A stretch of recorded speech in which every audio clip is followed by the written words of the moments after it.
What's up guys, it's your boy Jalen here and welcome to Jalen's quick fix of the day. Now let's talk breakfast, right? When it comes to breakfast, I like to keep things simple. I like to ensure that whenever I'm making breakfast, it's something that I can make quick, fast and in a hurry, right? Because I just want to get to eating. I just want to get that food in my stomach, right? So there are many different things that I like to make for breakfast that's very simple and easy to do, and one of them would have to be French toast. Now, as always, everyone makes their stuff differently, but today I'm going to show you guys how to make French toast in like maybe under 5 minutes, okay? Today's video is being brought to you by Croutons Cracker Jacks, okay? That's a very awesome YouTube channel here, and if you guys have not come across this channel yet, please go ahead and check it out. So I'm gonna show you guys how to make some French toast quick, fast and in the hurry, on the go. Simple, not many ingredients, and any one of you guys will be able to do it. So grab your ingredients, grab your utensils, whatever you're gonna be needing to make this French toast, and I'll catch you in the kitchen. Hey guys, and welcome back to Crouton Cracker Jacks. Today I'm going to show you how to make easy and delicious French toast. You know, French toast is one of those things, doesn't need to be complicated, doesn't need any fancy ingredients. You know, sometimes it's better just to keep things simple, and French toast is one of those things. So without further ado, let's get this recipe started. Alright, first thing, obviously, I'm going to need a batter for my bread. So on a pie plate here, I'm just going to crack in 2 large eggs, and do better than I did and try not to get shells in your eggs. No one likes crunchy bits in their French toast. I'm just going to crack those 2 eggs into a pie plate, and using a fork I'm just going to break these up a little bit before I add the rest of the ingredients. The reason I'm using a pie plate here is for when I go to coat my bread, it's just easier to do it in a wide, shallow bowl.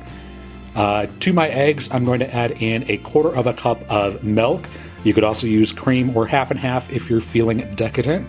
I'm going to add in 1 teaspoon of granulated sugar, as well as 1/8 teaspoon or 1/4 teaspoon of cinnamon, just a pinch of salt, maybe 1/8 teaspoon or so, and just a quick splash of vanilla.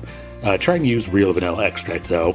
And using a fork, I'm just going to whisk these ingredients together. Just make sure that all the eggs are completely smooth. The milk kind of helps break up those eggs.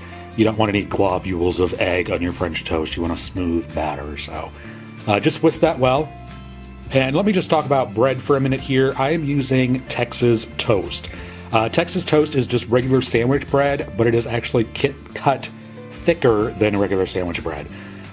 It's kind of a dry bread, crummy bread, and these particular slices are about 3/4 inch thick.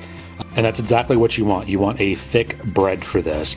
And I'm just using this regular sandwich bread. You could use brioche if you wanted to, or French bread, you know, whatever kind of bread that you like. I just happen to like just plain old sandwich bread. It makes the best French toast to me. Now I've got a frying pan over medium-high heat here.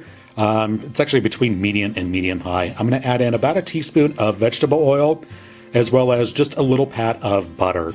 Now the reason I add both vegetable oil and butter is because I like the flavor of frying in butter.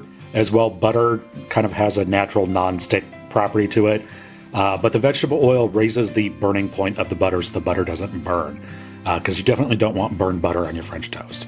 Well, maybe you do, but I don't, so that's why I do both.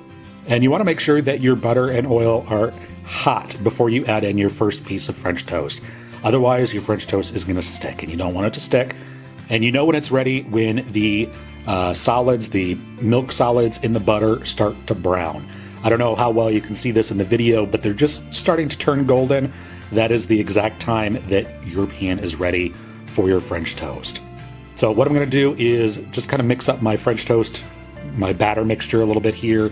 Make sure that the cinnamon isn't, you know, sinking to the bottom. And dunk your bread just really quickly on one side, flip it over, get it coated on the other side, let it drip a little bit, and then add that to your pan. Now, a lot of recipes for French toast call for you to soak the bread. I do not like soaked bread for French toast. Maybe you do, I don't. I like my French toast to not be custardy. I like it to still be bread in the center. So I just do a light coat on both sides, and I'm just gonna let this go for a couple minutes until it gets nice and golden brown on the bottom. Don't be tempted to move your bread around, you know, just let the pan do its work, let the heat do its work. You know when you're getting ready to flip when the bubbles around the outside get a little smaller and they don't pop so aggressively. So go ahead and take a peek, make sure that it is nice and golden brown, and then you can go ahead and flip it over and cook it on the other side. Again, just cook it for a minute or two, just until those bubbles around the outside kind of simmer down. And then you can go ahead and remove that off to the plate. Add just a little bit more butter and vegetable oil to your pan between each slice and continue frying up the rest of your French toast. And this mixture, using 2 eggs, will do, for me personally, 6 pieces of Texas toast, which is just perfect for me and my roommate. So yeah, just go ahead and keep French toasting all of your bread pieces, and then you can go ahead and pour some delicious maple syrup right over top. If you're feeling extra decadent, dust the top with a little bit of powdered sugar if you'd like. You can serve these with fried eggs and bacon on the side, or if you want, just like a little bowl of fresh fruit would be delicious. But yeah, like I said, sometimes it's better just to keep things simple, and French toast is one of those things. Okay guys, this is where we come to the end of this video. I hope you guys actually enjoyed it. If you did, please go ahead and give this video a thumbs up. I hope it was informative. I hope you guys actually learned like a quick and easy way to do your French toast. I hope you actually incorporate this in your breakfast when you make breakfast in the mornings. Shout out to croutons, Cracker Jacks one more time for this video, and tune in on Friday for another episode of Jalen's Quick Fix. But until then guys, remember to keep it safe, fierce, love, and all that good stuff, and I will catch you guys in the next one. Peace.